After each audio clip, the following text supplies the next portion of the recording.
আসসালামু আলাইকুম বন্ধুরা, হাই আমি রেজিয়া। আমার এই ছোট্ট সংসারে তোমাদের অনেক অনেক ওয়েলকাম জানিয়ে আজকে আরও একটা নতুন ভিডিও শুরু করছি।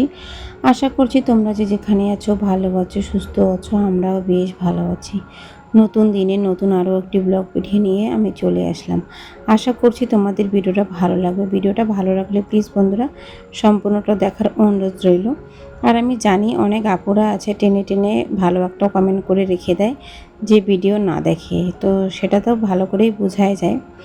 তো যাক, যেটা ওর একটা পার্সোনালি ম্যাটার, সে কত দূর দেখবে না দেখবে, সে যদি ভিডিও করে থাকে তারও চ্যানেলের ক্ষতি, আমারও চ্যানেলের ক্ষতি। তো প্লিজ বন্ধুরা, আমার সাথে এরকম অনেক দিন ধরে হচ্ছে, সেজন্য আমি বলছি আমার সাথে প্লিজ তোমরা কেউ এরকম করো না। কারণ এরকম করছো দেখে আমার চ্যানেলটা কিন্তু অনেকটাই ডাউন হয়ে গিয়েছে।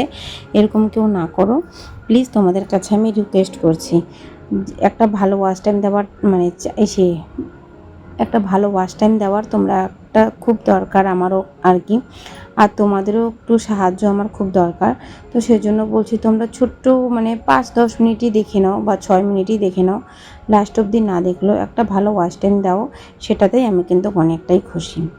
তো দেখো, ওইদিকে সকালে চা নাস্তা করে বাসি কাজকর্ম সেরে নিয়ে আর স্নান কিন্তু আমার সকালবেলায় হয়ে গিয়েছে। আর এদিকে এখন আমি আর কি ডালটা বসিয়ে নিলাম, ভাত হয়ে গিয়েছে। আর আমি যে ডাল সকালবেলা যে স্নান করার আগে কত কি আজকে নিয়ে এসেছি, তো তোমাদের সাথে সবটাই শেয়ার করব। এদিকে কালকের মাছ ছিল, তো সেই মাছগুলো ভাবলাম ভেজে নিই, ফ্রিজে কেটে রেখে দিয়েছিলাম, এখন লবণ হলুদ মেখে আর কি করে নিচ্ছি। আর একটাই কথা, যে সংসারে যে আমাদের এই যে মধ্যবিত্ত সংসারটা আছে, সেটাতে কিন্তু আমরা খরচ কমিয়ে কিন্তু অনেক টাকা সেভ করতে পারি। তো সেটাই কিন্তু আজকের ভিডিওর থাম্বনেল টপিক দেখে হয়তো তোমরা বুঝতেই পেরে গিয়েছো। আশা করছি তোমাদের আমার ভিডিওগুলো ভালো লাগবে। আর আমি ভিডিওগুলো করি তোমাদের কিন্তু অনেকটাই হেল্প হয়, সেজন্য কিন্তু আমি করি, আর আমারও বেশ ভালো লাগে। কারণ আমি একটা মিডল ক্লাস মধ্যবিত্ত সংসারেরই বউ, সেজন্য আমার যতটুকু ভালো লাগে ততটুকুই কিন্তু আমি যেভাবে চলাফেরা করি সেভাবেই কিন্তু আমি তোমাদের সাথে শেয়ার করি। তো দেখতেই পারছো, ওদিকে মাছটা ভেজে নিয়েছি আর এদিকে লবণ হলুদ দিয়ে দিলাম। এখন এই যে ঢেঁকি শাকটাও বসিয়ে দিয়েছি। তো সকালে যখন স্নান করতে গিয়েছিলাম তখনই কিন্তু আমি এই যে ঢেঁকি শাক আর কচু শাক তুলে নিয়ে এসেছি। তো আজকে কিন্তু এই যে ডাল, ঢেঁকি শাক, কচু শাক আর মাছ ভাজা দিয়ে কিন্তু আমাদের হয়ে যাবে। তো তোমরা কিন্তু জানোই আমাদের মধ্যবিত্ত সংসারে একটু কিন্তু আমাদের বুদ্ধি করেই চলতে হয়। তো দেখো, এই বুদ্ধি কিন্তু করলে অনেক টাকাও জমবে, আর অনেক টাকাও কিন্তু আমরা কোনো কাজে অন্য এই যে সবজির টাকাটা কিন্তু অন্য একটা কাজেও লাগাতে পারি। তো সেজন্য আমি যেই টিপসগুলো ফলো করি তোমাদের সাথেও কিন্তু সেগুলোই শেয়ার করি। তো দেখতেই পারছো, ওদিকে আমি ওই যে আজকে যে টাকাটা দিয়েছিল আর কি আমার কাছে ছিল, সেই টাকাটা আমি রেখে দিয়েছি। আর সেই টাকা দিয়েই আর রেখে দিব, অন্যদিন কোনো কিছু আনবো। আর আজকে এই যে এগুলাই রান্না করব। কারণ কি বলো তো, সব থেকে আরাম হয়েছে আমার হাজব্যান্ডটা না এখন খেতে আসে না দুপুরবেলা, সেটাই হচ্ছে বড় কথা। আর আমার হাজব্যান্ড একবারে রাত্রেবেলা খাবে, তো দিনের বেলা কিন্তু আমাদের এটা দিয়েই হয়ে যাবে আর কি। তো সেজন্য আর এক আপু আমাকে বলেছিল যে আমাদের বাড়ির আর কি চারপাশটা দেখবে, তো আমি তো সেটা দেখাইতে পারিনি সম্পূর্ণটা, কিন্তু এতটুকুই দেখাবো যে ওই যে অল্প একটু গলি দেখিয়ে দিলাম।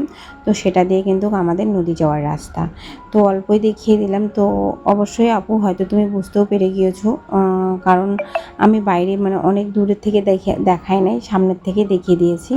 আমাদের বাড়ির থেকে একটু হলেও অল্প একটু দূর আছে। জায়ের কাছ থেকে লঙ্কা নিয়ে আসলাম, আর আমাদের ঘরের পিছনে আর কি শ্বশুর লেবুর গাছ গেড়েছে, সেখান থেকে লেবু নিয়ে আসলাম। তো দেখো, এখন এই যে কচু শাকের মধ্যে দিয়ে দেবো। এভাবে করে কিন্তু আমরা মধ্যবিত্ত সংসারের বউগুলো একটু হলেও বুদ্ধি করে আমাদের চলতেই হবে আর খেতেই হবে। তো সংসারটাকে একটু হলেও তো উন্নতি করতে হবে, আর টাকাটাও তো সেভ করতে হবে। তো সবটাই বুঝে শুনে কিন্তু সংসারটা চালাতে হয়। তো দেখো, আজকে কিন্তু কচুর ভর্তা করে নিচ্ছি, তার সাথে এই যে পেঁয়াজ দিয়ে দিলাম, লেবু দিয়ে দিলাম, একটু সরিষার তেল দিয়ে দিলাম। আর তেলটা না একটু হলেও বেশি হয়েছে। দেখো, এই যে যেই ভিডিওটা শুরু করলাম ভয়েস দিতে, তো এই যে ক্যাঁকো বাচ্চাদের শব্দ শুরু হয়ে গেল। তো যাক, তোমরা একটু মানিয়ে গুছিয়ে নিও। আমার এখন ছেলেটা ঘুমিয়ে আছে, পাশের বাড়ির বাচ্চাটা কান্না করছে সেজন্য। তো দেখো এদিকে এখন তো রান্নাবাড়ি হয়ে গিয়েছে কমপ্লিট। এখন আর কি উঠানটা মানে উঠান বলছি, তোমার হচ্ছে টোটো ঘরটা মানে রান্নাঘরটা আর কি ঝাড় দিচ্ছি। আর কয়েকদিন ধরে এই রান্নাঘরে খুব সাপের উৎপাত হচ্ছে, বেশ কষ্ট করে রান্নাবাড়ি করছি ভয়ে ভয়ে আর কি। যেটা এত চিল্লাচ্ছে কি বলবো বলো। তো তোমরা একটু প্লিজ মানিয়ে গুছিয়ে নিও। দেখো এদিকে আমি রান্নাবাড়ি হয়ে গিয়েছে, পুচকুকেও স্নান করিয়ে দিয়েছি, এখন মা বাটা খেতে বসে পড়েছি আর কি।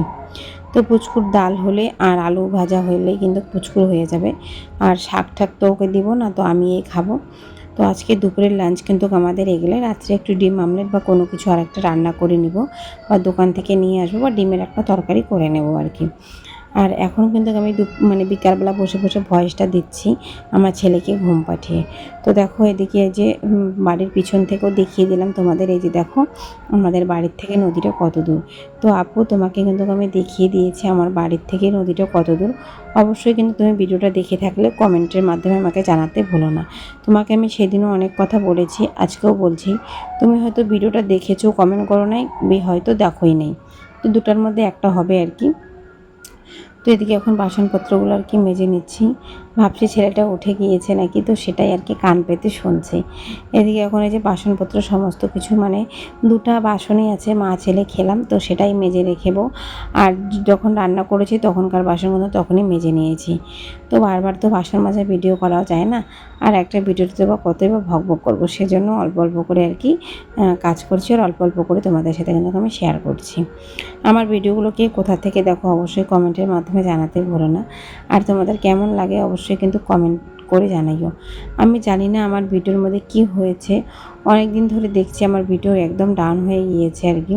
হয়তো আমার শরীর খারাপের জন্য সেজন্য, নাকি আমি কোনো কিছুই বুঝতে পারছি না। তো প্লিজ আপনারা যদি কেউ কোনো কিছু বুঝতে পারো বা জানতে পারো, আমাকে কিন্তু অবশ্যই কমেন্টের মাধ্যমে জানাতে ভুলো না। কেন যে এরকম হয়েছে আমি বুঝতে পারছি না। তো যাক, মন খারাপ প্রচণ্ড হচ্ছে, কিন্তু মন খারাপ করেও লাভ নেই। কী করব এখন, সেটা ইউটিউব অ্যালগরিদমে জানবে তার কী প্রবলেম আর কি। না আমাদেরই প্রবলেম, না আমি হয়তো ভালো করে ভিডিও শ্যুট করতে পারছি না বা কোনো কিছু। তো দেখো এদিকে কিন্তু ওই যে কাজকর্ম কিন্তু প্রায় কমপ্লিটের দিকে। আর আকাশটা বেশ মেঘমেঘ করেছে। তার আগে কিন্তু আমি কাপড় যে সকালবেলা ধুয়েছি সেগুলো কিন্তু সমস্ত কিছু অফ ক্যামেরায় নিয়ে এসেছি, কারণ প্রচণ্ড আকাশটা অন্ধকার করেছে, কখন বৃষ্টি মানে নামবে তো তার ঠিক নেই। সেই জন্য কিন্তু আমি মানে বাসনপত্র মাঝামাঝি করার আগে কাপড় জামাগুলো তুলে নিয়ে এসেছি। এখন ক্যামেরা লাগাবো, স্ট্যান্ড লাগাবো, কখন বা বৃষ্টি ঝমঝমিয়ে নেমে পড়বে সেই ভয়ে কিন্তু। তো এই বৃষ্টিটা কিন্তু এই যে এখন পড়ছে আর কি, যে এখন আমি যে ঘরটা ঝাড়ু দিচ্ছি এখন কিন্তু বৃষ্টিটা পড়ছে। তো তোমাদের সাথেও শেয়ার করব। এদিকে যে পাপোশটা নিয়ে এসে এখানে মেলে দিয়েছি, কারণ পাপোশটা ভেজা আছে। আর এই জায়গাটার মধ্যে ফ্যান তো লাগানো হয়ে গিয়েছে তোমরা জানোই। তো সেজন্য কিন্তু সকালবেলা করে ওই জায়গাটার মধ্যেই আর কি আমরা মানে খেতে বসি আর কি, সকাল দুপুর পর। এখন দুপুরবেলা পুচকুকে নিয়ে নিচেই বসেছি, কারণ ওর প্রচণ্ড ঘুম পেয়েছে, আর ওকে নিয়ে ডাইনিং টেবিলে বসা মানে অনেক একটা জ্বালা। ও প্রচণ্ড অত্যাচার করে, রাত্রে আমাদের সাথে মানে খেতে বসে আর কি ডাইনিং টেবিলে। এক আপু আমাকে জিজ্ঞাসা করেছে, মানে বলেছে আর কি, ভালো একটা মন্তব্য দিয়েছে যে আমাকে মুরগি পুষতে। হ্যাঁ আপু, অবশ্যই পুষবো, কিন্তু রাখার জায়গা নাই।